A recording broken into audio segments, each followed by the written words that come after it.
il prit le manteau qu'Élie avait laissé tomber et il en frappa les yeux et dit, où est l'Éternel, le Dieu d'Ali? Où est l'Éternel, le Dieu d'Élie? Il ne s'est pas contenté du manteau qu'Élie lui a laissé tomber. Vous voyez? Aujourd'hui, je vous ai dit, il y a des gens qui pensent que parce qu'il a la brochure de Frère Branham, il connaît plus que les autres. J'ai lu toutes les brochures. Alors moi j'ai fait ce nom. Où est le Dieu de Frère Branham? Où est le Dieu d'Élie? Vous voyez?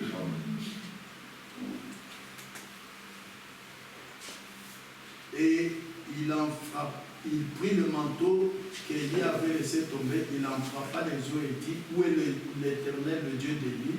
Lui aussi, il frappa les eaux qui se partageaient ça et là, et Élisée passa. C'est Dieu qui l'a appelé, le Dieu du présent, de venir agir au travers de sa vie, qui a répondu à sa prière, à son appel, et il agit. Amen. Ce dont nous avons besoin aujourd'hui, ce sont des hommes et des femmes qui sont vaillants, des hommes et des femmes qui sont décidés à tenir ferme.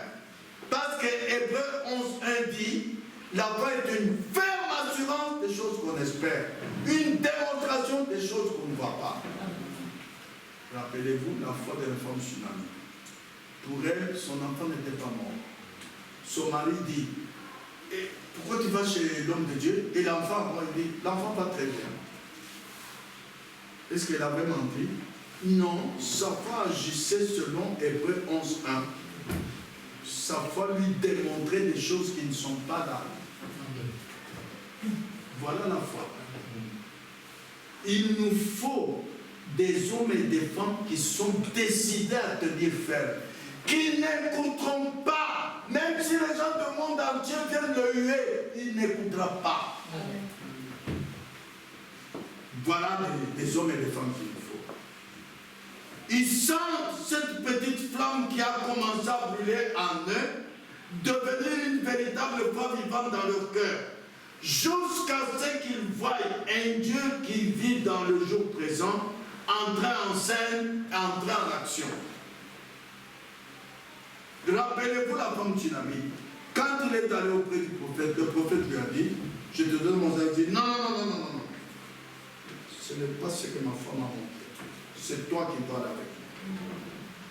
Mais voyez une femme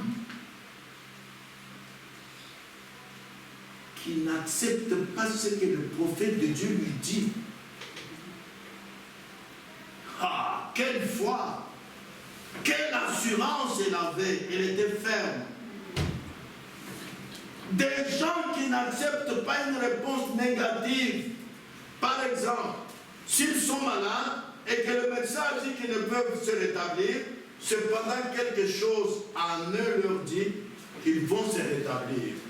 Ils tiennent bon quoi qu'il arrive, car ils savent et ils croient que ce Dieu de l'histoire qui a sorti Meshach, Shadrach, Abednego de la fournaise de feu, qui a sorti Daniel de la fosse au lion, qui a ramené à la vie l'enfant de la femme tsunamite qui était mort, peut entrer en scène aujourd'hui, peut entrer en action aujourd'hui dans ma vie. Amen. Pour sortir de l'histoire, être un Dieu du présent. Amen. Amen.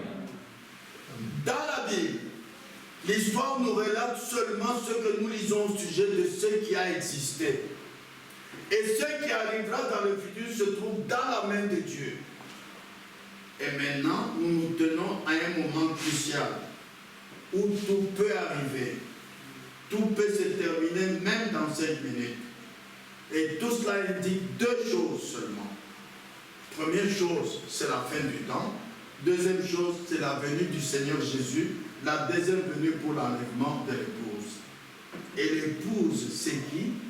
L'épouse, ce sont des hommes et des femmes qui sont les élus de Dieu, qui verront un Dieu du présent. Écoutez bien. l'épouse ne verra pas le Dieu de l'histoire. Non. Ils verront un Dieu du présent. C'est-à-dire les hommes et les femmes qui sont l'épouse. Quand ils vont monter, ils verront le Dieu de l'histoire entrer en action, entrer en scène et être un Dieu du présent. Ils verront le Dieu du présent. Amen. Amen. Voyez-vous ce que c'est de faire sortir de l'histoire? Même l'épouse fera ça. L'épouse ne verra pas le Dieu de l'histoire. Non. L'épouse verra le Dieu du présent. Parce que vous savez que Dieu s'appelle je suis, pas j'étais. Il a dit à Moïse, allez dire au peuple d'Israël que le je suis m'a dit, pas j'étais. Retenez ça. Beaucoup de gens aujourd'hui, même ceux qui croient le message du temps de la fin, sont fanatiques de ce Dieu qui a parlé à Frère Branham. C'est le Dieu de l'histoire. Où est le Dieu du présent dans ta vie? Parce que la foi, c'est une expérience personnelle avec Dieu. Amen. Amen. Ah, frères et sœurs. Pour terminer, écoutez ceci. Aujourd'hui, alors que la crise, le cancer et toutes sortes de maladies et de souffrances rongent le monde, le même Dieu de l'histoire, qui purifia les lépreux, qui guérit les malades, qui fit marcher les boiteux, qui fit retrouver la vue aux aveugles et qui ressuscita les morts, est le même Dieu aujourd'hui. Il attend que son peuple l'appelle sur la scène pour qu'il entre en action. Non pas que son peuple se réjouisse en disant « Ouh, Jésus-Christ a fait marcher les boiteux, ouh, Jésus-Christ a ressuscité Lazare, ouh !» Non, non, non. Tu n'as pas compris l'instruction de Dieu. Dieu n'est pas j'étais. Non, frère, non, ma soeur. Il est le je suis. Il t'a appelé pour qu'il se révèle à toi. Amen. Amen. Pour que tu l'invoques avec la foi, de sorte de le faire sortir de ce Dieu de l'histoire, qui soit devant toi le Dieu du présent, qui agit. Si tu dis aujourd'hui, Dieu a fait ceci avec Frère Branham, tu peux me le montrer? Non, ce n'est que l'histoire maintenant. Tu ne peux pas me montrer ce Frère Branham qui priait devant un mort, le mort se met debout.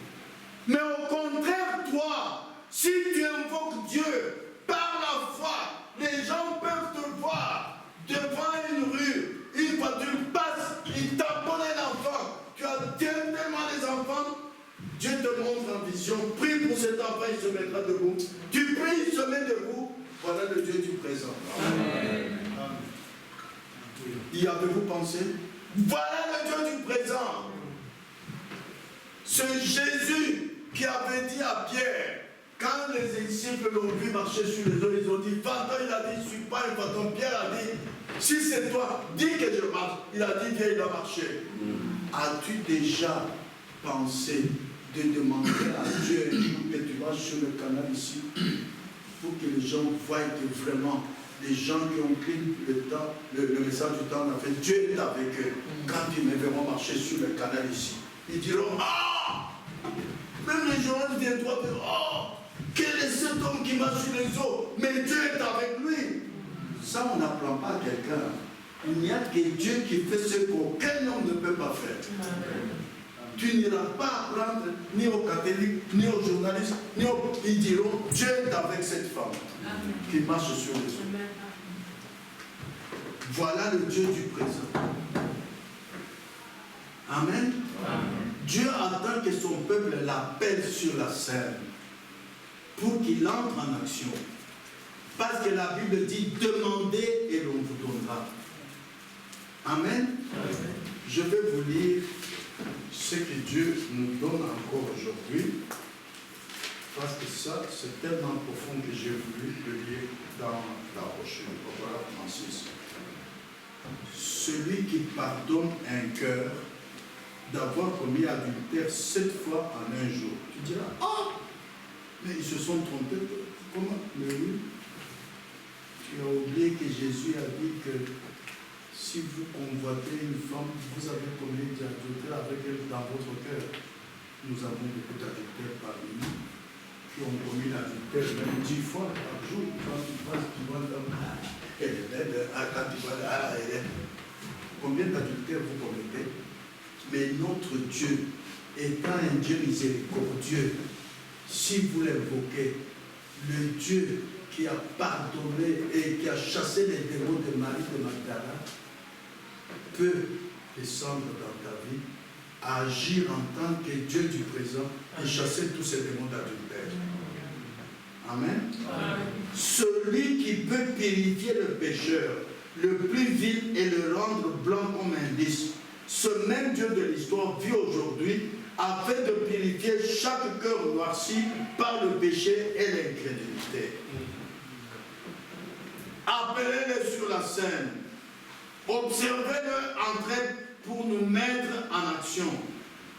Observez-le accomplir des œuvres suprêmes, des œuvres qu'aucun homme ne peut pas accomplir.